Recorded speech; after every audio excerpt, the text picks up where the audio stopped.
How's it going, guys? Today I'm going to be featuring Temu Khaba, also known as the Downy. And yeah, it's not really a destroyer that I ever play that often, and kind of for a good reason. I just feel like without range mod, it just doesn't have the same appeal that Khaba does. Being able to have epic mod these days, and then basically having actual cruiser or even closer to battleship range if you're able to actually max out the mod. Yeah, it just doesn't feel that great to play. I think most of the time people play it like a normal destroyer, just concealment and trying to torpedo because this thing does have 8 cam torps. But that's not really how it's, well, I shouldn't say how it's meant to be played, but it is a gunboat, so you should be building for your guns more often than your torpedoes, I would say. And I mean, I don't know.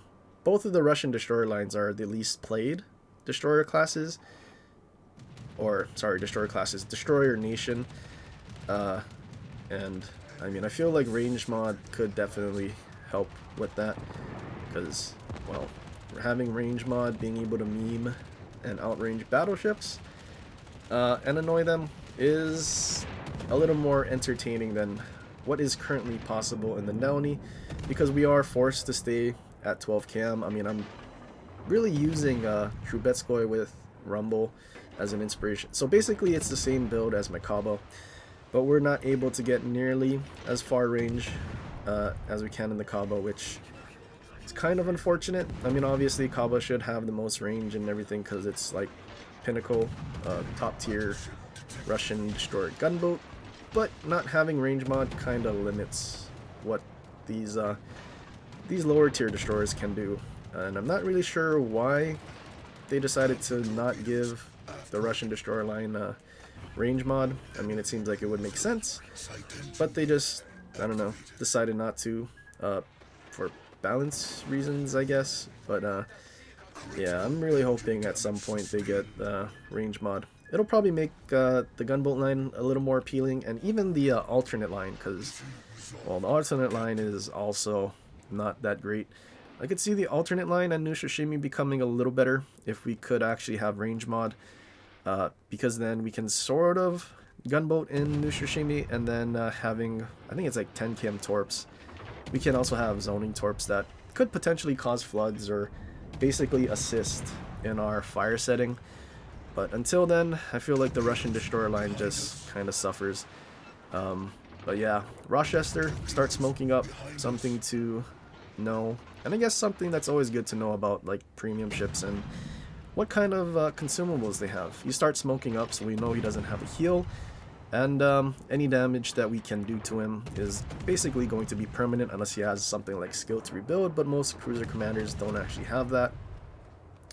So whenever Rochester gets spotted, it's probably a good idea to take any pot shots that we can, because he can't heal it. And I guess that's what we'll try to do. Atlantico is kind of just sitting there. Not really sure what he's doing, but we're able to set a bunch of fires on him. He does actually damage con though, so we're trying to get him on fire again. And I guess also one of the downsides of not having range mod, not necessarily in this scenario, a lot of battleships at these higher tiers, at least the ones that can build for secondaries, still outrange you, which is kind of an issue for people that don't pay to play this game. If they have Downey, they're not going to have Rumble, and then their range will be around 11.5 kilometers with Trubetskoy. And I mean, Atlantico has what, 12.4 secondaries, Brandenburg is 12. I mean, Schlieffen's 12.7, you're outranged by like a whole kilometer. So yeah, having battleship secondaries outrange destroyer guns does kind of suck, especially for a whole line that's reliant on actually using guns. Because I mean, you're still going to be taking all this chip damage, even though there really should be a scenario where a gunboat should be able to outrange a battleship. But not in Legends. I think PC, they just have 14, 15 kilometers just base. But yeah, unfortunately not here. And, well, until we get range mod, we're not really going to be able to do it. But nonetheless, we still try to make use of our guns because that's the whole point of this line and what we built it for. But yeah, I don't know if I would ever want to see a torp boat commander for the Russians, because I know for a fact we're going to see way too many torpedo builds, Russian destroyers that have much less HP than they should, and they never use their guns. Like, we know that's going to happen. They do it with Sumner, and it's, yeah, one of those ships that's criminally misplayed. And then we'll start seeing more gunboats being torp boats, and yeah. It's kind of weird. People don't build Shimo for guns, but we see people build gunboats for torps. Strange. A little weird. But yeah, we see shells coming over the island. We know there's a battleship here, and since we're close enough, we have a lot of HP and heals. It's a decent opportunity to come in YOLO. There's also a Brandenburg behind this Atlantico that I'm kind of hoping for dual purpose torps, but it seems like Brandenburg is just reversing out of the way. We're just sailing as quickly as we can in a straight line because we do know secondaries don't generally lead very well, and yeah, we don't take that much damage from Atlantico secondaries just because we basically sailed in a straight line. We finish off Atlantico, and we do notice Shimanto very low trying to run for his life, so we want to try and finish him off if we can, because if we do let him heal, then obviously that's still a lot of DPM that could set our team on fire or basically chunk our ships, especially because, I mean, it does have 30 millimeters of pen, so all cruisers will basically be not only getting set on fire, but also being chunked by its HE.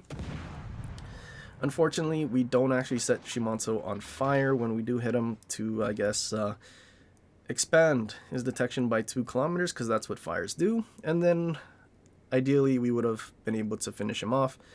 We're not just going to let Shimanto run though, because we don't want to let him heal and then basically be a problem for our team later, so we're just going to go after him. Rochester still in his smoke. I was kind of hoping he would reverse out or his smoke runs out or something, and then we can kind of finish him off, because I'm pretty sure he was low enough that we could. But yeah, we're just engine boosting towards the Shimanto, and like we sort of predicted, he did pop a heal. We start turning away from the Shimanto so we can be in a kiting position, which is going to be better than charging straight at him, because we don't really want to let him land a lot more shells than he really should. Shimanto starts turning broadside, probably to try and run again, but we switch to AP. And Russian AP, destroyer AP is pretty dang good. We can chunk a lot of things, and you'll see later how good the Russian AP could be. Rochester smoke runs out. Never mind, it doesn't run out. He just reverses out of his smoke. We set an instant fire, but he damage cons it. He's on such low HP. I'm hoping we can finish him off because, well, we're getting shot from behind by Brandenburg secondaries. The longer Rochester survives, the more shells we're going to take. Rochester, though, he's so low.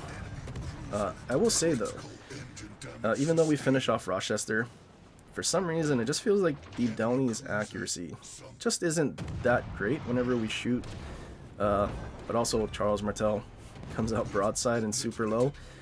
But, like, a lot of the times whenever we were shooting at things, the dispersion just didn't look that great. I mean, maybe I'm spoiled by, I guess, having range mod that gives 3% dispersion on, like, Khaba and whatnot. But, yeah, I don't know. A lot of the salvos from Downey just didn't look that great. But, yeah, now all that's left is an Enterprise, and then, yeah, we're 1 kill away from a Kraken in a destroyer that we basically never play. So, that would be great to have as I guess our new record for kills if we can get a Kraken. And yep, we do spot the Enterprise. We haven't actually seen planes for a while, so I'm pretty sure he's just AFK. Enterprise, though, does have a lot better armor than your typical carrier at tier 7, so a lot of the HE will shatter even if you hit the side of the ship, just because it has a lot more armor plates.